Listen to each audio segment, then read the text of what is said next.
ഒരു സഹോദരനും സഹോദരിയും കാണാതാകുന്നു. ആ കേസ് അന്വേഷിക്കുവാനായി എത്തുന്ന പോലീസ് ഉദ്യോഗസ്ഥനെ കാത്തിരുന്നത് ഞെട്ടിക്കുന്ന പല കാര്യങ്ങളുമായിരുന്നു. അതെന്തെന്നറിയണ്ടേ?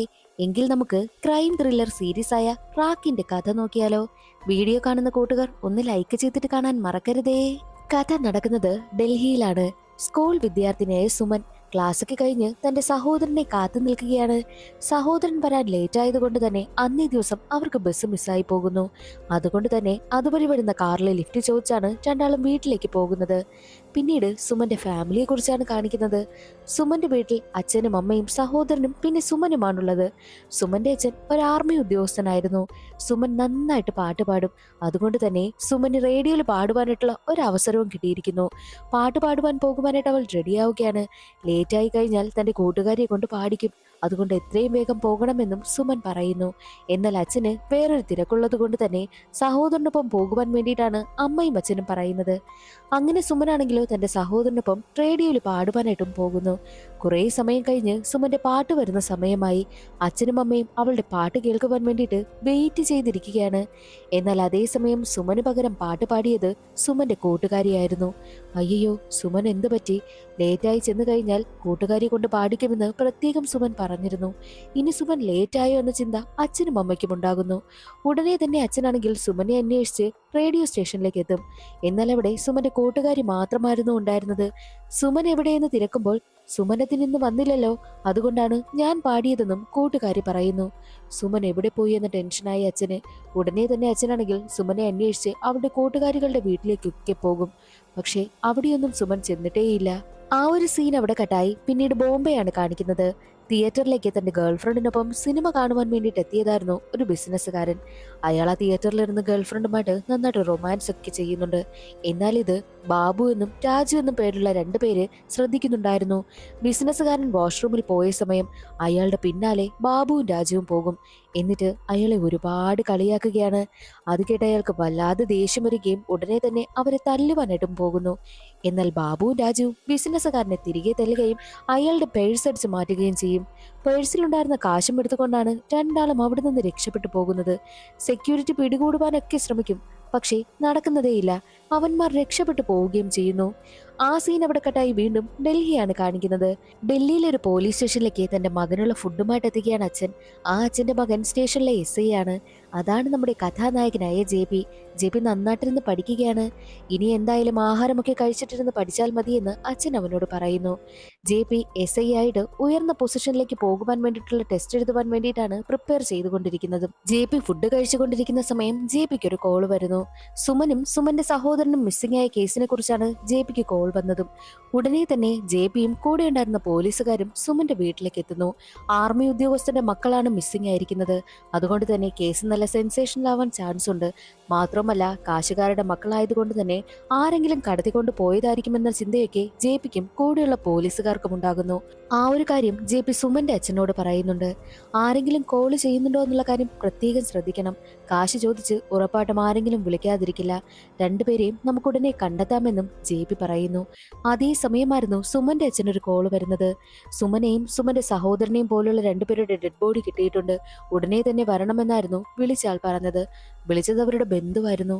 ഉടനെ തന്നെ സുമന്റെ അച്ഛൻ ഹോസ്പിറ്റലിലേക്ക് എത്തും. പേടിയോട് കൂടിയാണ് അകത്തേക്ക് കടക്കുന്നത്. പക്ഷേ ഇത് സുമനും സുമന്റെ സഹോദരനുമായിരുന്നില്ല. പുറത്തിറങ്ങിയ സുമന്റെ അച്ഛൻ സമാധാനത്തോടു കൂടി ആ ബന്ധുവായ പയ്യനോട് അത് സുമനും സഹോദരനുമല്ല എന്നുള്ള കാര്യം തുറന്നു പറയുന്നു. അതേസമയം ബോംബെയിൽ നടക്കുന്ന കാര്യമാണ് കാണിക്കുന്നത്. 8 ദിവസങ്ങൾക്ക് മുൻപ് ബാബുവും രാജുവും ഈ മോഷണമൊക്കെ നിർത്തണമെന്നും തീരുമാനിക്കുന്നു. ബാബുവിനാണ് നല്ല ആഗ്രഹം. പക്ഷേ രാജു പറയുന്നത് മോഷണമൊന്നും നമുക്ക് നിർത്തിയാൽ നമ്മൾ എങ്ങനെ ജീവിക്കും? എന്നാൽ ഇതൊന്നും വലിയൊരു കാര്യം ചെയ്യണം, അതിലൂടെ ഒരുപാട് കാശ് സമ്പാദിക്കണമെന്നൊക്കെ ബാബുവും രാജുവും തീരുമാനിക്കുന്നു. അതിനുശേഷം ഡൽഹിയാണ് കാണിക്കുന്നത്. പോലീസ് ഉദ്യോഗസ്ഥർ സുമനും സുമന്റെ സഹോദരനും വേണ്ടിയിട്ടുള്ള അന്വേഷണമൊക്കെ നടത്തുകയാണ്. കുട്ടികളെയൊക്കെ കടത്തിക്കൊണ്ടു പോകുന്ന ഒരുത്തനെ കണ്ടുപിടിച്ച് അയാളെ ചോദ്യം ചെയ്യുന്നുമുണ്ട്. നീയാണോ സുമനെയും സഹോദരനെയും കടത്തിക്കൊണ്ടു പോയതെന്ന് ചോദിക്കുമ്പോൾ ഞാൻ ആ ഒരു പണിയൊക്കെ നിർത്തിയെന്നുള്ള കാര്യം അയാൾ പറയുമ്പോൾ നിന്നെ പോലെ കുട്ടികളെയൊക്കെ കടത്തിക്കൊണ്ടു പോകുന്ന മറ്റാരുണ്ട്? അവരുടെ ഡീറ്റെയിൽസ് ഒക്കെ പറയുവാനായിട്ടും JP പറയുന്നു. അങ്ങനെ ആരൊക്കെ ഈ ഒരു തൊഴിൽ ചെയ്യുന്നുണ്ട് എന്നുള്ളതെല്ലാം ലിസ്റ്റ് എഴുതി വാങ്ങുകയാണ്. അതേസമയം JPക്ക് ഒരു വിവരം കിട്ടുന്നു. സുമനും സഹോദരനും റേഡിയോ സ്റ്റേഷനിലേക്ക് പോകുന്ന സമയം അവർക്കൊരു ബൈക്കുകാരൻ ലിഫ്റ്റ് കൊടുത്തിരുന്നു. അയാളെ എത്രയും വേഗം കണ്ടെത്തണമെന്നും JP പറയുന്നുണ്ട്. മറ്റൊരു വശത്ത് ബോംബെയിൽ നടക്കുന്ന കാര്യമാണ് കാണിക്കുന്നത്. ബാബുവും രാജുവും ചേർന്ന് ഒരു പണക്കാരന്റെ വീട്ടില് കൊള്ളയടിക്കുവാനായി കയറിയിരിക്കുകയാണ്. ആ വീട്ടിലിപ്പോൾ ഒരു മുത്തശ്ശനും മുത്തശ്ശന്റെ കൊച്ചുമകനും മാത്രമായിരുന്നു ഉണ്ടായിരുന്നത്. മുത്തശ്ശനെ അടിച്ചിട്ടതിനു ശേഷം വീട്ടിലുള്ള കാര്യങ്ങളെല്ലാം കളക്ട് ചെയ്യുവാനായിട്ടും രണ്ടാളും തീരുമാനിക്കുന്നു. അങ്ങനെ രാജു നിന്ന് എല്ലാ കാര്യങ്ങളും എടുത്തുകൊണ്ട് നിൽക്കുന്ന സമയത്തായിരുന്നു ബാബുവിനെ കാണുന്നില്ല. ബാബു എവിടെയെന്ന് അന്വേഷിച്ചു നോക്കുമ്പോൾ ആ കൊച്ചു പയ്യനിലെ മുത്തശ്ശന്റെ കൊച്ചുമകൻ അവനെ കടത്തി വെച്ചിരിക്കുകയാണ്. അവനെ പിടികൂടിയ ബാബു പറയുന്നുണ്ട്, നമുക്ക് ഇവന്റെ അച്ഛന്റെ കയ്യിൽ നിന്നും ഒരുപാട് കാശ് വാങ്ങാം, ഇവനെ കടത്തിക്കൊണ്ട് പോകാമെന്നുള്ള കാര്യമൊക്കെ ബാബു പറയുന്നു. അതേസമയം JPയും കൂട്ടരും സുമനും സുമന്റെ സഹോദരനും വേണ്ടിയിട്ടുള്ള അന്വേഷണം നടത്തുകയാണ്. സുമനും സഹോദരനും വീട്ടിൽ നിന്നും റേഡിയോ സ്റ്റേഷനിലേക്ക് പോകുന്ന അത്രയും സ്ഥലം, ആ ഒരു സ്ഥലം മുഴുവൻ ചെക്ക് ചെയ്യണം, വിജനമായ പ്രദേശങ്ങളെല്ലാം കയറി ചെക്ക് ചെയ്യണമെന്നും JP പറയുന്നു. അങ്ങനെ അവിടെ ഉണ്ടായിരുന്ന വിജനമായ പ്രദേശങ്ങളെല്ലാം അവർ ചെക്ക് ചെയ്യുകയാണ്. പക്ഷേ ഒന്നും തന്നെ കണ്ടെത്താൻ കഴിഞ്ഞില്ല. രാത്രി ആയതുകൊണ്ടും മഴ പെയ്യുന്നതുകൊണ്ടും തിരികെ പോകാമെന്ന് പോലീസുകാർ തീരുമാനിച്ചു. അടുത്ത ദിവസം അതേ സ്ഥലത്ത് തന്നെ ഒരാൾ ആട് മേയ്ക്കുവാൻ വേണ്ടിയിട്ട് എത്തിയിരുന്നു. നല്ല സ്മെല്ലും വരുന്നുണ്ട്. നോക്കുമ്പോഴോ സുമന്റെയും സഹോദരന്റെയും ഡെഡ് ബോഡി ആയിരുന്നു. ഉടനെ തന്നെ അയാൾ പോലീസിൽ വിവരം അറിയിക്കും. പോലീസുകാരും സംഭവ സ്ഥലത്തേക്ക് എത്തുന്നുണ്ട്. കുട്ടികളുടെ ഡെഡ് ബോഡി കാണുന്ന JPക്ക് വല്ലാതെ സങ്കടമാകും. ഇതേ സ്ഥലത്തല്ലേ അവർ തലേ ദിവസം അന്വേഷണം നടത്തിയത്. പക്ഷേ എന്നിട്ടും അവർക്ക് കണ്ടെത്താൻ കഴിഞ്ഞില്ലല്ലോ. കുറച്ചുകൂടി അന്വേഷിച്ചിരുന്നെങ്കിൽ കുട്ടികളെ കണ്ടെത്താൻ കഴിയുമായിരുന്നു, രക്ഷിക്കാൻ കഴിയുമായിരുന്നു എന്നുള്ള ടെൻഷനൊക്കെ JPക്ക് വരുന്നു. സാറേ, ആവശ്യമില്ലാത്ത കാര്യങ്ങളെക്കുറിച്ചൊന്നും സാറ് ടെൻഷൻ അടിക്കാതെ എന്ന് പ്രത്യേകം കോൺസ്റ്റബിൾ പറയുന്നുണ്ട്. അതേസമയം SP അവിടേക്ക് വരും. മരണപ്പെട്ടത് ആർമി ഉദ്യോഗസ്ഥന്റെ മക്കളായതുകൊണ്ട് തന്നെ ഈ കേസ് വലിയ പ്രശ്നമാകും. അതിനു മുൻപ് കൊലയാളികളെ കണ്ടെത്തണമെന്നും SP പറയുന്നു. അതേ സമയത്തായിരുന്നു ആർമി ഉദ്യോഗസ്ഥൻ അവിടേക്ക് എത്തുന്നത്. തന്റെ 2 മക്കളുടെയും ഡെഡ് ബോഡി കണ്ട് അയാൾ പൊട്ടിക്കരയുന്നു. അലറി വിളിക്കുകയാ ചെയ്യുന്നത്. കുട്ടികൾക്ക് 2 പേർക്കും ലിഫ്റ്റ് കൊടുത്തത് ഒരു ബൈക്കുകാരനാണെന്ന് പറഞ്ഞിരുന്നില്ലേ? അയാൾ ഒരു സിംഗാണ്. അതുകൊണ്ട് തന്നെ ആ ഏരിയയിലുള്ള എല്ലാ സിംഗുമാരെയും കൊണ്ടുവന്ന് ചോദ്യം ചെയ്യുകയാണ്. പക്ഷേ ചോദ്യം ചെയ്ത ആരും തന്നെ പിള്ളേർക്ക് ലിഫ്റ്റും കൊടുത്തിട്ടില്ല. അതേസമയം അവിടേക്ക് മറ്റൊരു സിംഗ് വരുന്നു. ഞാനാണ് അവർക്ക് 2 പേർക്കും ലിഫ്റ്റ് കൊടുത്തത് എന്നുള്ള കാര്യം അയാൾ തുറന്നു പറയും. അയാൾ പറയുന്നത്, എനിക്ക് പോകേണ്ട വഴി മറ്റൊന്നായിരുന്നു, അവർക്ക് പോകേണ്ടത് മറ്റൊരു വഴിയും. എന്നാൽ ഞാൻ അവരെ ഒരു ബസ് സ്റ്റോപ്പിൽ ഇറക്കി വിട്ടിട്ടാണ് പോയതെന്നുള്ള കാര്യവും സിംഗ് പറയുന്നു. 2 കുട്ടികളെയും ഇറക്കിവിട്ട ബസ് സ്റ്റോപ്പും അയാൾ കൊണ്ടുവന്ന് കാണിച്ചു കൊടുക്കുകയാണ് ചെയ്യുന്നത്. നിങ്ങൾ പറയുന്നതൊക്കെ കള്ളമല്ലേ എന്നുള്ള കാര്യം JP ചോദിക്കുമ്പോൾ, ഞാൻ എന്തിനാ സാറേ കള്ളം പറയുന്നത്? ഇങ്ങനെയൊക്കെ സംഭവിക്കുമെന്നുള്ള കാര്യം അറിഞ്ഞിരുന്നെങ്കിൽ ഉറപ്പായിട്ടും ഞാൻ കുട്ടികളെ റേഡിയോ സ്റ്റേഷനിൽ ഇറക്കി വിട്ടേനെ എന്നും സിംഗ് പറയുന്നു. അങ്ങനെ സുമന്റെയും സുമന്റെ സഹോദരന്റെയും മരണാനന്തര ചടങ്ങുകളെല്ലാം കഴിയുകയാണ്. മറ്റൊരു വശത്ത് ബാബുവിനെയും രാജുവിനെയും കാണിക്കുന്നു. ബാബു ആണെങ്കിലോ ആ കടത്തി വെച്ചിരിക്കുന്ന കൊച്ചിന്റെ അച്ഛനെ വിളിച്ചിട്ട് കാശ് ചോദിക്കുകയാണ്. താൻ പറയുന്ന സ്ഥലത്തേക്ക് കാശുമായി എത്തണം, മറ്റാരെങ്കിലും വിവരം അറിയിച്ചു കഴിഞ്ഞാൽ കുട്ടിയെ കൊന്നുകളയുമെന്നൊക്കെ ഭീഷണിപ്പെടുത്തുന്നുമുണ്ട്. അതിനുശേഷം ബാബു തന്റെ കാമുകിയായ രമ്യയെ കാണുവാൻ വേണ്ടിയിട്ട് പോകുന്നുണ്ട്. ബോംബെയിലുള്ള ഒരു ഹോസ്പിറ്റലിലെ നഴ്സായിട്ടാണ് രമ്യ വർക്ക് ചെയ്യുന്നതും. എന്നാൽ രമ്യയ്ക്ക് ബാബു ചെയ്യുന്ന തൊഴിലിനെ കുറിച്ച് നല്ല സംശയമുണ്ട്. നീ എന്ത് ജോലിയാ ചെയ്യുന്നത് എന്നൊക്കെ ചോദിക്കുമ്പോൾ, ഞാൻ എന്തായാലും ഉടനെ തന്നെ കുറേ കാശ് സമ്പാദിക്കും, അത് കഴിഞ്ഞ് നമുക്ക് സുഖമായി ജീവിക്കാമെന്നൊക്കെ പറഞ്ഞിട്ടാണ് ബാബു പോകുന്നത്. പക്ഷേ ബാബുവിന്മേൽ രമ്യയ്ക്ക് നല്ല സംശയമുണ്ടാകുന്നു. അതേസമയം രാജുവിനെ കാണിക്കും. ഈ രാജുവാണെങ്കിലോ ഒരു പേടി സ്വഭാവമുള്ള ആളാണ്. ചെറിയ കാര്യത്തിന് പോലും പെട്ടെന്ന് പേടിക്കും. ബാബുവിന്റെ ധൈര്യത്തിനാണ് ഈ രാജു നിൽക്കുന്നത്. ഇപ്പോൾ ദേ അവർ കടത്തി വെച്ചിരിക്കുന്ന പയ്യൻ രാജുവിന്റെ കൺട്രോളിലാ ഉള്ളത്. ആ പയ്യന് ടോയ്ലറ്റിൽ പോകണമെന്ന് പറയുന്നു. അതുകൊണ്ട് തന്നെ രാജു അവനെയും കൊണ്ട് ഒരു റെയിൽവേ ട്രാക്കിന്റെ പരിസരത്തേക്കാണ് വരുന്നത്. എന്നിട്ട് രാജു തിരിഞ്ഞു നിൽക്കും. ആ പയ്യനോട് കുറെ കാര്യങ്ങളൊക്കെ സംസാരിച്ചുകൊണ്ട് നിൽക്കുകയാണ്. കാരണം അവൻ രക്ഷപ്പെട്ടു പോകുന്നു എന്നൊക്കെ അറിയണമല്ലോ. എന്നാൽ കുറേ നേരം കഴിഞ്ഞതും അവന്റെ ഭാഗത്തു നിന്നും ഒരു മറുപടിയും കേൾക്കുന്നതേയില്ല. തിരിഞ്ഞു നോക്കുമ്പോഴോ അവൻ ദേ രക്ഷപ്പെട്ട് ഓടിപ്പോകുന്നു. രാജു അവന്റെ പിന്നാലെയും പോവുകയാണ്. അതേസമയം ബാബു കുട്ടിയുടെ അച്ഛനോട് കാശ് ചോദിച്ചിരുന്നല്ലോ. കുട്ടിയുടെ അച്ഛൻ പറഞ്ഞ സ്ഥലത്ത് കാശും വെച്ചിട്ട് പോകുന്നു. എന്നാൽ ബാബു ചെന്ന് ആ കാശെടുത്ത് നോക്കുമ്പോഴോ അതിനുള്ളിൽ കാശൊന്നുമില്ല. അതേസമയം പോലീസുകാർ ബാബുവിനെ വളഞ്ഞിരുന്നു. ഓഹോ, അപ്പോൾ എന്നെ പിടികൂടുവാൻ വേണ്ടിയിട്ടുള്ള പ്ലാൻ ആയിരുന്നല്ലേ, കാണിച്ചു തരാമെന്ന് പറഞ്ഞ് പോലീസുകാരിൽ നിന്നും ബാബു രക്ഷപ്പെട്ടു പോവുകയും ചെയ്യുന്നു. മറ്റൊരു വശത്ത് JP നേരെ എത്തിയിരിക്കുന്നത് ഫോറൻസിക് ഉദ്യോഗസ്ഥരുടെ അടുത്തേക്കാണ്. ഏകദേശം ഈ ഒരു കഥ നടക്കുന്നത് 70 കാലഘട്ടത്തിലാണ്. അതുകൊണ്ട് തന്നെ ഫോറൻസിക് വിഭാഗമൊക്കെ ഡെവലപ്പായി വരുന്നതേയുള്ളൂ. ഫോറൻസിക് വിഭാഗം ഡോക്ടർ കണ്ടെത്തിയ കാര്യങ്ങളൊക്കെ JPയോട് പറയുന്നു. ഷാർപ്പായിട്ടുള്ള ആയുധം ഉപയോഗിച്ചാണ് കുട്ടികളെ കുത്തി കൊലപ്പെടുത്തിയിരിക്കുന്നത്. അത് ഏകദേശം ഈ യുദ്ധത്തിനൊക്കെ ഉപയോഗിക്കുന്ന വാളിലെ അതുപോലത്തെ ഒരു ആയുധമാണെന്നുള്ള കാര്യവും ഡോക്ടർ പറയുന്നു. യുദ്ധത്തിന് ഉപയോഗിക്കുന്ന പോലത്തെ വാളോ? അതെങ്ങനെ ശരിയാകും? അതെ, റിപ്പോർട്ട് പ്രകാരം അങ്ങനെ ഒരു ആയുധം കൊണ്ടാണ് കുട്ടികളെ കൊലപ്പെടുത്തിയിരിക്കുന്നത്. അതെന്താണെന്നുള്ള കാര്യമൊന്നും അറിയത്തില്ല എന്നും ഡോക്ടർ പറയുന്നു. മാത്രവുമല്ല, ആ സ്ഥലങ്ങളൊക്കെ പരിശോധിച്ച സമയത്ത് നിന്നും ഒരു കാറിന്റെ പൊട്ടിയ കണ്ണാടി കിട്ടിയിട്ടുണ്ട്. അതിൽ പച്ച കളറും പറ്റിയിരിക്കുന്നുണ്ട്. പച്ച കളർ കാറിലായിരിക്കാം കുട്ടികളെ കടത്തിയിട്ടുണ്ടാവുക എന്നുള്ള കാര്യം ഡോക്ടർ പ്രത്യേകം പറയുന്നുണ്ട്. അതേസമയം JP ഉയർന്ന ഉദ്യോഗസ്ഥൻ വിളിപ്പിക്കുന്നു. കാരണം ഇത്രയും നാളായിട്ടും കേസിനെ കുറിച്ച് വലിയ കാര്യങ്ങളൊന്നും JP കണ്ടെത്താത്തത് കൊണ്ട് മറ്റൊരു ഉദ്യോഗസ്ഥന് കേസ് കൈമാറുവാൻ വേണ്ടിയിട്ടും SP തീരുമാനിച്ചിരിക്കുന്നു. സാറേ, ഇപ്പോഴല്ലേ എന്റെ കയ്യിൽ കേസ് വന്നത്, എനിക്ക് കുറച്ച് സമയം കൂടി തരണമെന്നും JP പറയുമ്പോഴോ, എന്തായാലും എക്സാമിന് വേണ്ടിയിട്ട് നീ പ്രിപ്പയർ ചെയ്യുകയല്ലേ, ആ ഒരു കാര്യം നോക്കുവാൻ വേണ്ടിയിട്ടും പറഞ്ഞിട്ടാണ് SP അവിടെ നിന്ന് പോകുന്നത്. മറ്റൊരു വശത്ത് ബാബുവിനെയും രാജുവിനെയും കാണിക്കുന്നു. ബാബു പോലീസുകാരുടെ കയ്യിൽ നിന്ന് രക്ഷപ്പെട്ട് രാജുവിനടുത്തേക്ക് എത്തിയിരിക്കുകയാണ്. എവിടെ കാശെന്ന് രാജു ചോദിക്കുമ്പോൾ അവരെന്നെ കൊടുക്കുവാൻ വേണ്ടിയിട്ട് നോക്കി. പോലീസ് എന്നെ പിടികൂടുമായിരുന്നു, പക്ഷേ ഭാഗ്യത്തിനാണ് ഞാൻ രക്ഷപ്പെട്ടത്. ഇവന്റെ അച്ഛനാ അത് ചെയ്തത്. ഇനി ഇവൻ ജീവനോടെ ഇരിക്കാൻ പാടില്ല എന്ന് പറഞ്ഞിട്ട് ബാബു ആ പയ്യനെ കൊല്ലുവാനായിട്ടും പോകുന്നു. പക്ഷേ രാജു തടയും. അങ്ങനെയൊന്നും ഒരിക്കലും ചെയ്യരുത്, അത് ചെയ്യരുതെന്ന് പറഞ്ഞ് തടയുവാനായിട്ട് നോക്കിയിട്ടും ബാബു കേൾക്കുന്നതേയില്ല. ആ പയ്യനെ കൊന്നേ അടങ്ങും ബാബു. ഉടനെ തന്നെ രാജു ആണെങ്കിലോ അവനെ തടയുകയും രണ്ടാളും തമ്മിൽ വലിയ ഫൈറ്റ് നടക്കുന്നു. ഫൈറ്റിനൊടുവിൽ രാജു ബാബുവിന്റെ കഴുത്തിൽ അമർത്തി പിടിക്കുകയാണ്. ഒടുവിൽ ബാബു പറയുന്നുണ്ട്, എന്നെ വിട്, ഞാൻ ഒന്നും ചെയ്യില്ല, ആ പയ്യനെ ഞാൻ ഒന്നും ചെയ്യില്ല എന്ന് അവൻ വാക്ക് കൊടുത്തതോടു കൂടിയാണ് രാജു പിടിവിട്ടതും. എന്നാൽ അതേസമയം ആ പയ്യൻ ഇതെല്ലാം കണ്ട് വല്ലാതെ കരഞ്ഞുകൊണ്ടിരിക്കുകയാണ്. ഒന്നും മിണ്ടാതിരിക്കുന്നൊക്കെ ബാബു എത്ര തവണ പറഞ്ഞിട്ടും പയ്യൻ കേട്ടതേയില്ല. രാജു തിരിഞ്ഞ തക്കം നോക്കി ബാബു ആ പയ്യനെ കൊന്നുകളയുന്നു. എന്നാൽ മറ്റൊരു വശത്ത് ന്യൂസ് റിപ്പോർട്ടറായ മാലിനിയെ കാണിക്കുന്നു. മാലിനി തന്റെ ജോലിയെല്ലാം കഴിഞ്ഞ് പതിവ് പോലെ ഹോസ്റ്റലിലേക്ക് എത്തുകയാണ്. എന്നാൽ അവിടെ മാലിനിയെ കാത്ത് JP ഉണ്ടായിരുന്നു. JP മാലിനിയും തമ്മിൽ പ്രണയത്തില. JP തന്റെ സങ്കടമെല്ലാം മാലിനിയോട് തുറന്നു പറയും. കേസിൽ നിന്നും തന്നെ ഒഴിവാക്കിയെന്നുള്ള കാര്യമൊക്കെ അവൻ പറയുന്നുണ്ട്.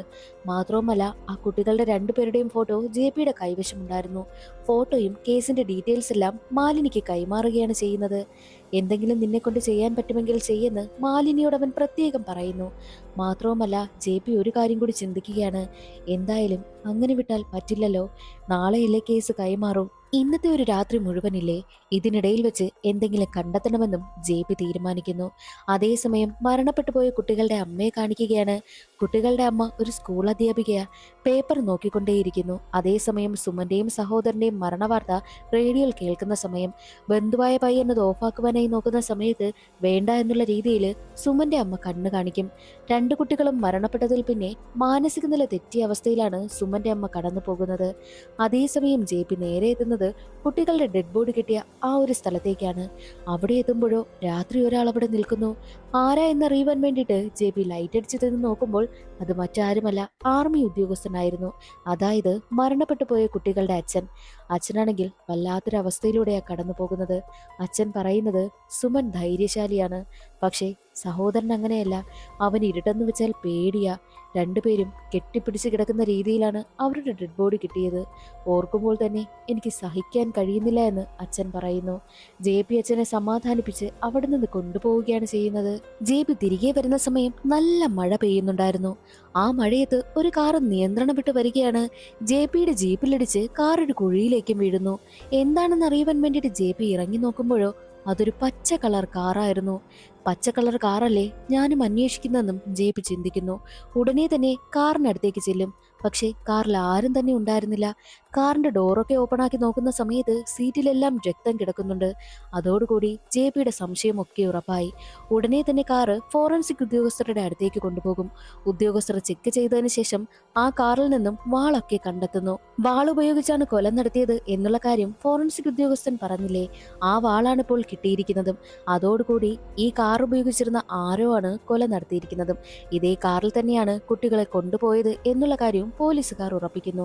അതേസമയം SP-യോട് JP പ്രത്യേകം പറയുന്നുണ്ട്, സാർ, എനിക്ക് കുറച്ചുകൂടി സമയം തരണം, ഞാൻ ഈ ഒരു കേസിന് പിന്നിലുള്ള ആളിനെ കണ്ടുപിടിക്കുമെന്നും JP പറയുമ്പോൾ, ശരി, നിനക്ക് 48 മണിക്കൂർ സമയം തരാം, അതിനുള്ളിൽ കൊലയാളി ആരാണെന്നുള്ള കാര്യം കണ്ടെത്തണമെന്നും പറഞ്ഞിട്ടാണ് SP പോകുന്നത്. അതേസമയം ബാബുവും രാജുവും ആ പയ്യനെ കൊന്നതിന് ശേഷം നാട് വിട്ടു പോവുകയാണ്. അവർ ബോംബെയിൽ നിന്നും ഡൽഹിയിലേക്കാണ് ട്രെയിൻ കയറിയിരിക്കുന്നതും. ഡൽഹിയിലേക്ക് വന്ന ബാബുവും രാജുവും ഫുഡ് കഴിക്കുവാനായി ഒരു സ്ഥലത്തിരിക്കുക.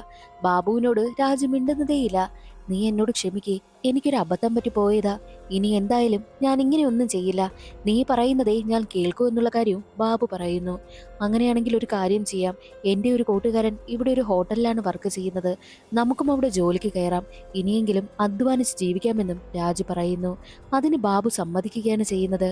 മറ്റൊരു വശത്ത് ആർമി ഉദ്യോഗസ്ഥൻ ഫോറൻസിക് റിപ്പോർട്ട് എങ്ങനെയെങ്കിലും ഒപ്പിക്കണമെന്നും തീരുമാനിക്കുന്നു. തന്റെ മക്കൾക്ക് എന്താണ് സംഭവിച്ചതെന്ന് എങ്ങനെയെങ്കിലും അറിയണമെന്നുമാണ് അദ്ദേഹം തീരുമാനിച്ചിരിക്കുന്നത്. പക്ഷേ ഫോറൻസിക് റിപ്പോർട്ടൊന്നും പോലീസുകാർ അങ്ങനെ വീട്ടുകാർക്ക് കൈമാറത്തില്ലല്ലോ. അതെങ്ങനെയെങ്കിലും ഒപ്പിക്കണമെന്ന് പറഞ്ഞ് കാശ് കൊടുക്കുകയാണ് ആർമി ഉദ്യോഗസ്ഥൻ. മറ്റൊരു വശത്ത് ജെപിയെ കാണുവാൻ വേണ്ടിയിട്ട് മാലിനി എത്തും. എങ്ങനെയെങ്കിലും ഈ ഒരു കേസിനെ കുറിച്ചുള്ള കാര്യം അറിയണം. അത് മാത്രമായിരുന്നു മാലിനിയുടെ ലക്ഷ്യം. അത് മനസ്സിലാക്കി ജെപി ഒരു കാര്യങ്ങളും ഞാൻ പറഞ്ഞു തരാൻ പോകുന്നില്ല എന്ന് പറഞ്ഞ് മാലിനി അവിടെ നിന്നും പറഞ്ഞുവിടും.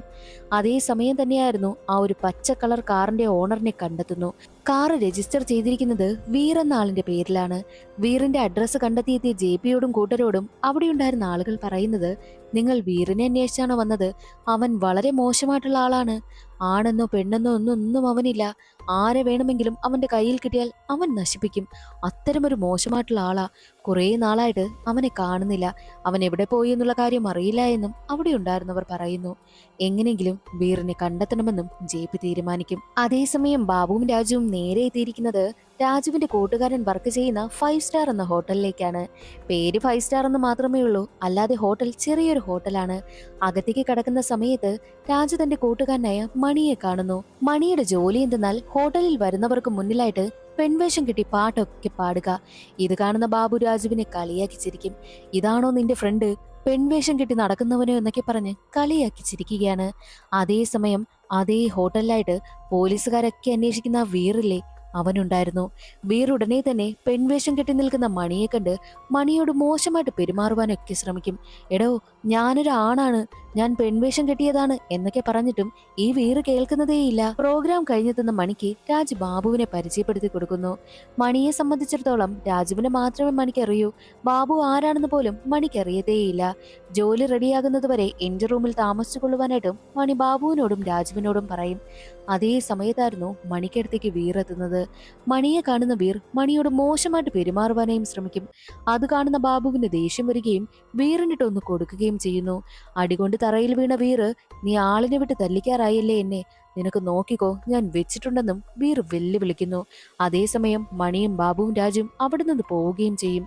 ആ സീൻ അവിടെ കട്ടായി പ്രസന്റ് സിറ്റുവേഷനാണ് കാണിക്കുന്നത്. മാലിനിക്ക് ആകെ പ്രഷർ ആവുകയാണ്. മാലിനിയെ സംബന്ധിച്ചിടത്തോളം മാലിനി ഒരു കേസിനെ സംബന്ധിച്ച വേറെ ഡീറ്റെയിൽസ് ഒന്നും കൊണ്ടുവന്നില്ല. അന്ന് ജെപി പറഞ്ഞ കാര്യങ്ങൾ മാത്രമായിരുന്നു മാലിനിക്ക് അറിയാവുന്നതും. അതുകൊണ്ട് തന്നെ ഉയർന്ന ഉദ്യോഗസ്ഥൻ മാലിനിയെ ഒരുപാട് പ്രഷർ കൊടുക്കുകയാണ്. കുറച്ച് ദിവസത്തിനകം നീ എന്തെങ്കിലും ഡീറ്റെയിൽസ് കൊണ്ടുവന്നില്ല എന്നുണ്ടെങ്കിൽ അവളുടെ ജോലി തന്നെ പോകുമെന്നാണ് വിരട്ടുന്നത്. അത് കാരണം മാലിനി ആകെ ടെൻഷൻ അടിച്ചിരിക്കുകയാണ്. മാലിനി നേരെ വരുന്നത് പോലീസ് സ്റ്റേഷനിലേക്ക്. പോലീസ് സ്റ്റേഷനിലെത്തി എന്തെങ്കിലും വിവരം കളക്ട് ചെയ്യാമെന്ന് കരുതിയാണ് അവൾ എത്തിയതും. പക്ഷേ ആരും തന്നെ ഒരു ഡീറ്റെയിൽസും പറഞ്ഞു കൊടുക്കുന്നതേയില്ല. മാലിനി പോകുവാനായി ഇറങ്ങുന്ന സമയം മറ്റൊരു പോലീസ് ഉദ്യോഗസ്ഥൻ മാലിനിക്കടുത്തേക്ക് എത്തുന്നു. രാത്രി ആയതുകൊണ്ട് തന്നെ ഡ്രോപ്പ് ചെയ്ത് കൊടുക്കാമെന്നും അയാൾ പറയുകയാണ്. പോകുന്ന സമയത്ത് കേസിനെ കുറിച്ചുള്ള കാര്യങ്ങളെല്ലാം മാലിനി ചെറുതായിട്ടൊന്ന് ചോദിക്കും. മാലിനി ഇട്ടുപിടിക്കുകയാണ് ചെയ്യുന്നത്. പോലീസ് ഉദ്യോഗസ്ഥനാണെങ്കിലോ കുറെ കാര്യങ്ങളൊക്കെ മാലിനിക്ക് പറഞ്ഞു കൊടുക്കുന്നു. കുറച്ച് വിവരങ്ങളൊക്കെ കിട്ടിയതിന്റെ സന്തോഷമായിരുന്നു മാലിനിക്ക്. മറ്റൊരു വശത്ത് ബാബുവിനെയും രാജുവിനെയും കാണിക്കും. ബാബുവും രാജുവും മണിക്കൊപ്പം ഇരുന്ന് സംസാരിക്കുക. ഇന്നവിടെ വെച്ച് നിന്നെ ശല്യം ചെയ്ത ആ വീറില്ലേ, അയാൾ ആരാന്ന് ചോദിക്കുമ്പോൾ അയാൾ എപ്പോഴും ആ ഹോട്ടലിലേക്ക് വരും. വല്ലാത്ത പ്രശ്നമാ, ഞാൻ പെൺവേഷം കെട്ടി നിൽക്കുന്നത് കൊണ്ട് എന്നോട് മോശമായിട്ട് പെരുമാറുവാനായിട്ട് എന്നും ശ്രമിക്കാറുണ്ട്. അയാൾ ഒരുപാട് കാശിക്കുള്ള ആളാണെന്നുള്ള കാര്യവും മണി പറയുന്നു. അത് കേട്ട ബാബുവും രാജുവും ഒരു ലഡ് പൊട്ടിയ അവസ്ഥയിലിരിക്കുക. കാരണം വീറിന്റെ കയ്യിൽ ഒരുപാട് കാശുണ്ട്. ഇവന്മാരാണെങ്കിലോ ഓൾറെഡി മോഷണമൊക്കെ നടത്തുകയാണല്ലോ. വീറിന്റെ വീട്ടിൽ കയറി മോഷ്ടിച്ചാൽ എന്താ എന്ന ചിന്ത രണ്ടാൾക്കും ഉണ്ടാകുന്നു. പച്ചക്കളർ കാറിനുള്ളിൽ നിന്നും രണ്ടുപേരുടെ ബ്ലഡിന്റെ സാന്നിധ്യമല്ലാതെ മറ്റൊരു ബ്ലഡിന്റെ സാന്നിധ്യം കൂടി കാണുന്നുണ്ട്. മിക്കവാറും അത് കൊലയാളിയുടേതാകാം. കൊല ചെയ്യുവാനായി ശ്രമിക്കുന്ന സമയം കൊലയാളിക്കും അപകടം പറ്റി കാണാം. അയാളുടെ ബ്ലഡ് ആയിരിക്കാം കാറിൽ വീണിട്ടുണ്ടാവുക എന്നൊരു സംശയം ഫോറൻസിക് ഉദ്യോഗസ്ഥൻ അറിയിക്കുന്നു. ഉടനെ തന്നെ ജെപി നേരെ എത്തുന്നത് കുട്ടികളെ രണ്ടുപേരെയും കാണാതായ ദിവസം ഏതെങ്കിലും ആക്സിഡന്റ് കേസോ മുറിവോ അങ്ങനെ വല്ലതുമായിട്ട് ആരെങ്കിലും ഹോസ്പിറ്റലിലേക്ക് എത്തിയിട്ടുണ്ടോ എന്നായിരുന്നു അന്വേഷിച്ചിരുന്നത്. എന്നാൽ ഒരു ഹോസ്പിറ്റലിൽ അന്നേ ദിവസം രണ്ടുപേർ രാത്രി എത്തിയിരുന്നു. ആക്സിഡന്റ് എന്ന് പറഞ്ഞ അവർ രണ്ടുപേരും ഇവിടേക്ക് വന്നത്. പക്ഷേ കണ്ടിട്ട് ആക്സിഡന്റ് ആണെന്നൊന്നും തോന്നിയില്ല. അതുകൊണ്ട് ഞാൻ പോലീസിൽ വിവരം അറിയിച്ചു. ഒരു പോലീസ് ഉദ്യോഗസ്ഥൻ അപ്പോൾ തന്നെ വരികയും ചെയ്തു എന്നുള്ള കാര്യം ഡോക്ടർ പറയുന്നു. അന്നേ ദിവസം അവിടേക്ക് വന്ന പോലീസ് ഉദ്യോഗസ്ഥനെയും വിളിച്ചു വരുത്തുകയാണ്. രണ്ടുപേരെയും കുറിച്ചുള്ള കാര്യങ്ങളൊക്കെ ചോദിക്കും.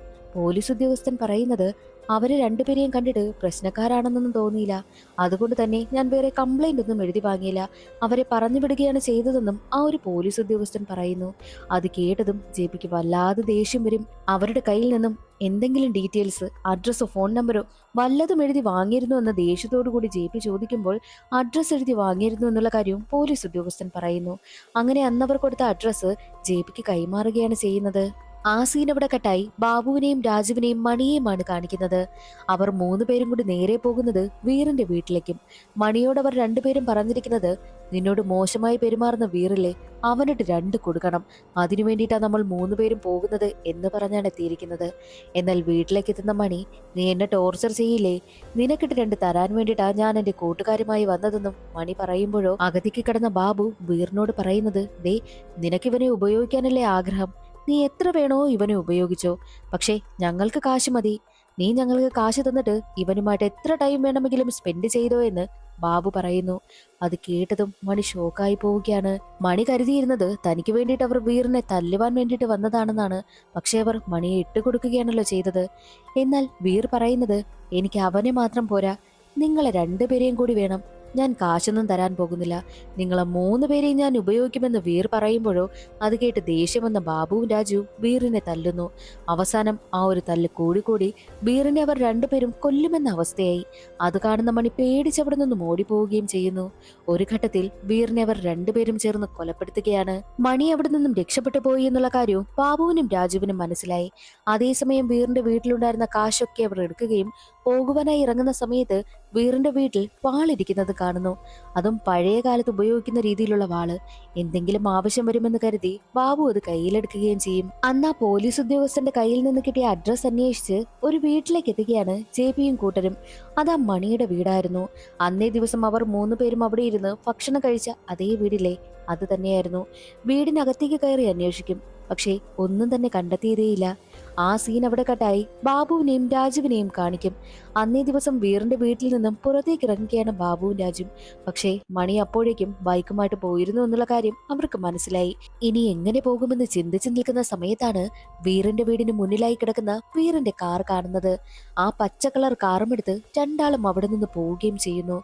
ആ സീൻ അവിടെ കട്ടായി മാലിനിയാണ് കാണിക്കുന്നത്.